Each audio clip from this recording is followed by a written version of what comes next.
China versus the West. The scramble for Africa 2.0. Oh, wow. So what exactly is the beef between China and the West? And why is this even a thing that we even need to discuss? They are fighting for Africa. Yeah, that's, for sure. That's really what it is. Like the scramble for Africa 2.0. Right. And we can go back to how, like, pretty much since the dawn of time, everybody has been hustling for Africa.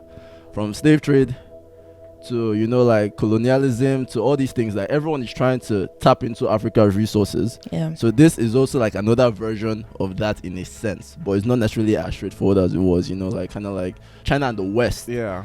Is trying to see who can have the most influence on Africa and their resources. The West is saying one thing, China is saying another thing. Bottom line is everybody wants a piece of Africa. Yeah, for sure. You doing the most? Let me just get a piece of that apple. This is my apple. Go get one from up there. Bro, you're being a bitch. Let me get some, bro. I don't got no money. No, bro. That's what we're going to dive into. But I just wanted to explain the broad rivalry for people who don't know. Who like people like Bola is kind of like a novice of this. She doesn't really even understand. I don't know. Yeah, she doesn't even understand the rivalry that's taking place. I think the main reasons for the U.S. and China divide is the economic and political reasons. So as you know, China is a rising power. It's the second biggest economy, second biggest in the world, and it's on the path to pass the USA as the first. And obviously when a country is gaining power, it's becoming a global power as well. And America has always been first for an extremely long time, and this is kind of like its rival that is coming up and coming, if that makes sense. It's about to surpass it. And not only that it is a rival in itself, it's a communist country. Yeah. If that makes sense. And you know how Americans love their communists. So that's a whole use love. Use love. Yeah, so that's a whole other political layer on top of that. Now, one of the reasons why we're even having this conversation right now is a big thing that China is trying to do right now, which is called the Belt and Road Initiative. That is China's economic development strategy to become like a global influence officially. You feel me? If they're able to accomplish this goal, China has basically kicked America's ass 100% if they're able to accomplish what they want to do. Because their sphere of influence will be so large across Europe and in Africa, and that would just be hard for America to have. They become the new, to have some sort of, and the West is obviously going to be like, we want to be the dominant power. And stuff like that. So that's the current history between China and Africa right now, which is called the Belt and Road Initiative, where China comes into different African nations with a set of rules. With a set of rules? Yeah, with a set of rules. Like, China won't do business with you if you acknowledge Taiwan as a country. Actually, that's a good point, because actually there's only one African nation that still acknowledges Taiwan as a country. China does business with 52 out of 45. 52 out of 54. 52 out of 54 countries in Africa, right? And one of them officially recognized Taiwan as a country. And obviously China doesn't do business with them. So the rest and some of them have also vetoed their stance on Taiwan. So their alliance from Taiwan to China, they shifted it. And China has invested in that country. So that's actually a good point. So it comes with a set. So it comes with a set of rules, not like strict rules. Just like you acknowledge the one China policy, and we can do business with each other. Basically, you do me this favor, I'll do you a favor. That's called the political influence that China is going into right now. But let's talk about the economic. If you really think about it, China is the big dog. Africa doesn't have any bargaining power in this relationship. China is a big boy. You know what I mean? Second biggest economy in the world, have over 2.7 billion people. They're a big dog compared to any African nation that is. But the thing is, why can't we just go to other countries, right? Why do we need to? The reasons why we go to China is because China has less sellotape, has less resistance to get to that money and those loans. So let's break that down. So majority of the Belt and Road Initiative in Africa has to do with loans and infrastructure projects. A lot of them, like 90% of them is infrastructure projects, like transportation, major buildings, ports, manufacturing, ports and stuff like that. Exactly. Mining. Those are a lot of things that come with the Belt and Road Initiatives and stuff that are done in different African nations. But also don't forget, Africa needs the infrastructure too. This is a two-way street. Yeah, we need it. You know what I mean? Facts. So Africa is benefiting from the skill and labor of Chinese workers in terms of improving their economy and establishing those key infrastructures. You know what I mean? Like I said, ports, roads, mining. But another key thing to keep in part is that China, 90% of their projects are infrastructure, right? If you truly want to help a nation improve, which China says it's a win-win situation, right?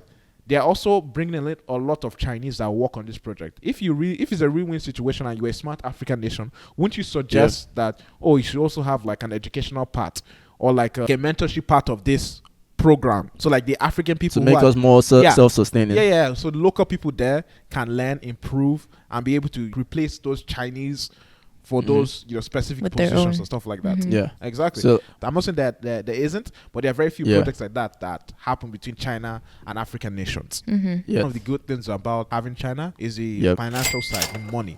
China has a lot of money to give, bro. China is willing to do things that the West are not willing to do. West have a lot of barriers, have a lot of restrictions, a lot of rules. China is willing to overlook that, and sometimes their loans are extremely cheap. You know what I mean? Even like low interest rates or none at all. Very low interest loans, or even none at all, right? Especially for poor credit countries, right? Money made all day.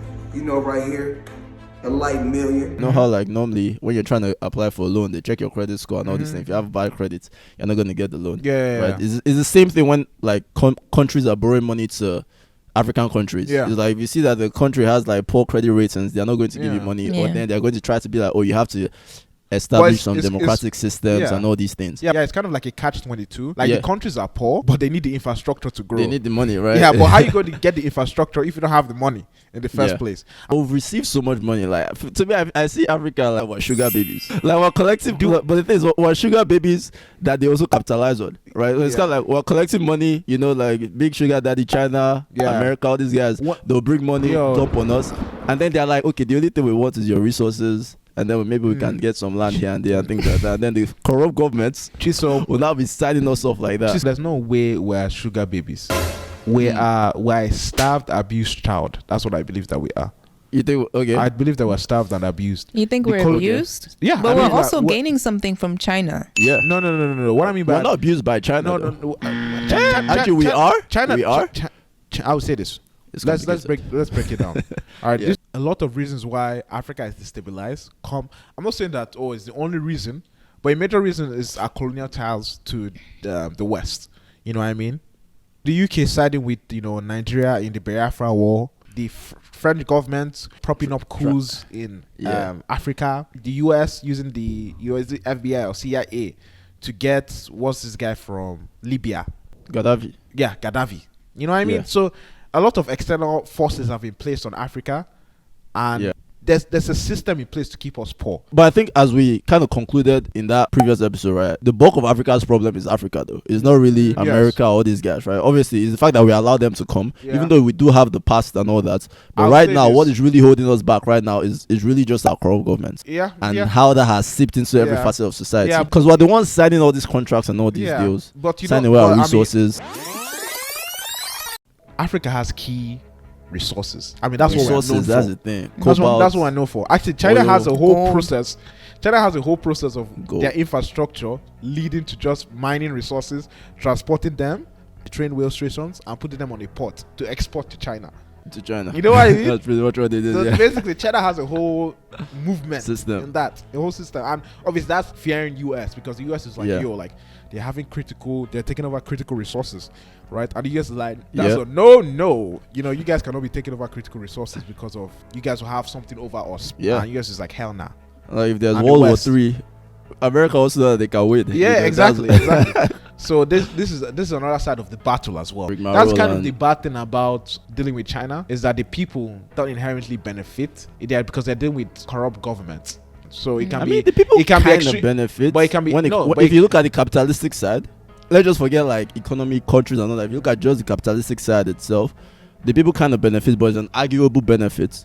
Right, because when you talk about like there's jobs, people benefit jobs, but the thing is the working conditions are not necessarily the best. Right, the cost of goods come down because there's more innovation, there's more expertise involved in all these things. But at the end of the day, Chinese people are the ones filling up those top positions. No, what I was going to go with that in terms of like they are literally just stealing the resources, and you don't know you don't know the value of those resources. You know what I mean? It's like no. No. What I'm trying to say is that Angola doesn't know. The people don't know. So they might be mining uranium, diamonds and stuff like that, right? And just sending it over to bloody China, right? I mean, low skilled workers will not know the difference.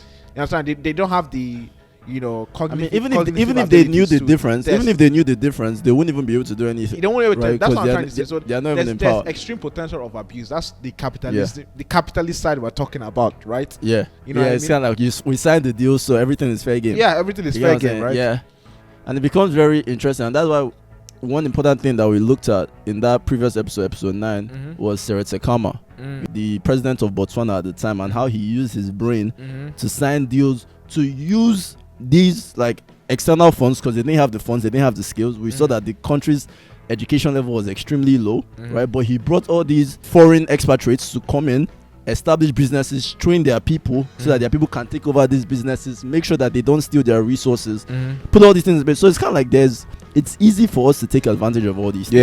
If we sign the right deals. All these companies, they, at the very least, they want to have good relationships with Africa because we have the bread that everybody wants.